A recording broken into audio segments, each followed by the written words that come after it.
மாணவி கூட்டு பாலியல் வன்கொடுமை வழக்கு தொடர்பாக தீர்ப்பு இன்று வழங்கப்படும் என்று அறிவிக்கப்பட்ட நிலையில் தற்போது தீர்ப்பு வெளியாகி இருக்கிறது. மூவரும் குற்றவாளிகள் என்ற தீர்ப்பு வெளியாகி இருக்கிறது. அந்த அண்மை செய்தியை பார்த்து வருகிறோம். கோவை கல்லூரி மாணவி கூட்டு பாலியல் வன்கொடுமை செய்யப்பட்ட நிலையில் அது தொடர்பாக கைது செய்யப்பட்ட மூவரும் குற்றவாளிகள் என்ற தீர்ப்பு வெளியாகி இருக்கிறது. அண்மை செய்தியாக பார்த்து வருகிறோம். சிவகங்கையை சேர்ந்த சகோதரர்கள் மூவரும் குற்றவாளிகள் என்ற தீர்ப்பு வெளியாகி இருக்கிறது.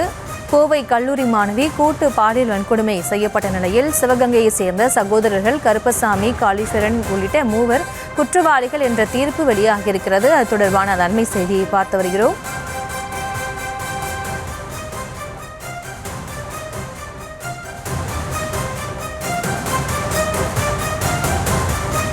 கோவை மகளிர் நீதிமன்ற நீதிபதி சுந்தரராஜன் தீர்ப்பு வழங்கியிருக்கிறார். கோவை கல்லூரி மாணவி கூட்டு பாலியல் வன்கொடுமை செய்யப்பட்ட நிலையில் அந்த வழக்கு தொடர்பான தீர்ப்பு இன்று வெளியாகும் என்று அறிவிக்கப்பட்ட நிலையில் தீர்ப்பு வெளியாகி இருக்கிறது.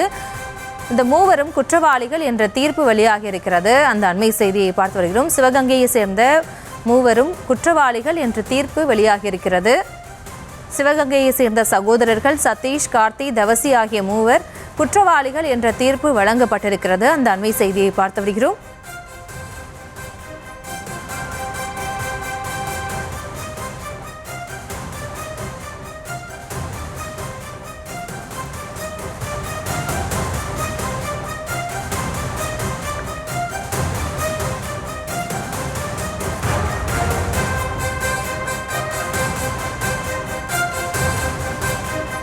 கோவை கல்லூரி மாணவி கூட்டு பாலியல் வன்கொடுமை செய்யப்பட்ட சம்பவத்தில் தீர்ப்பு இன்று வெளியாகியிருக்கிறது. சிவகங்கையை சேர்ந்த 3 பேர் குற்றவாளிகள் என்ற தீர்ப்பு வெளியாகியிருக்கிறது. அந்த அண்மை செய்தியை பார்த்து வருகிறோம். இவர்களோடு இணைகிறார் அந்த செய்தியாளர் அருண். அருண், வணக்கம். மேலும் விவரம்.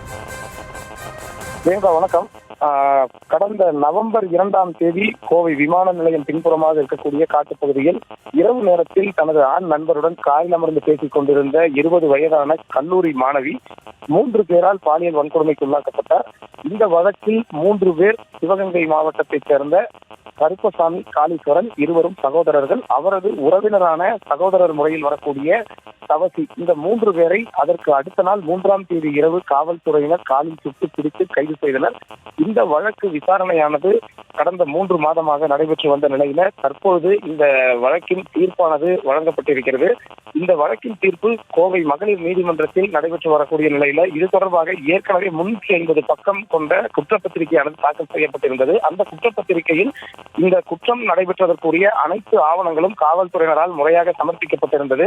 தொடர்ந்து அந்த சம்பவத்தில் ஈடுபட்ட நிலையில அந்த 3 பேரையும் யாரெல்லாம் பார்த்தார்களோ இந்த சாட்சிகளாக 122 பேர் அரசு தரப்பில் விசாரிக்கப்பட்டிருந்தது. இதன் அடிப்படையில் தற்பொழுது நீதிபதி சுந்தரராஜன் தீர்ப்பை வாசித்திருக்கிறார்.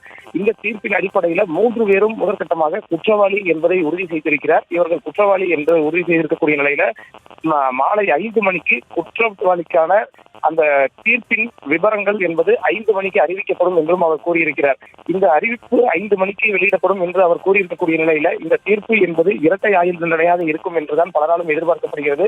நாளைய தினம் மகளிர் தினம் என்பதால் இந்த தீர்ப்பு என்பது ஒட்டுமொத்தமான ஒரு மகளிருக்கு ஒரு பரிசாக அமையக்கூடும் என்றும் இங்கு இருக்கக்கூடிய பெண் வழக்கறிஞர்கள் அனைவரும் கூறியிருக்கிறார்கள். தற்பொழுது இந்த நீதிமன்றத்திற்குள் வரும்பொழுதே இந்த குற்றம் சாட்டப்பட்ட 3 பேரும் பலத்த பாதுகாப்புடன் அழைத்து வரப்பட்டிருக்கக்கூடிய நிலையில நீதிமன்ற வளாகம் முழுவதும் காவல்துறையினர் தீவிர பாதுகாப்பு பணியில் ஈடுபட்டுக் கொண்டிருக்கிறார்கள். தொடர்ந்து இந்த பகுதி என்பது ஒரு பரபரப்பான ஒரு சூழலில் தான் காணப்பட்டு வருகிறது. இன்னும் ஒரு 2.5 மணி நேரம், இந்த 2.5 மணி நேரத்திற்குள் இந்த 3 பேருக்கும் என்ன விதமான தண்டனை என்பது குறித்த ஒரு முழு விவரம் என்பது தெரிய வரும். அதுவரை இந்த இடம் ஒரு பரபரப்பாகவே காட்சியளிக்கிறது. பிரியங்கா.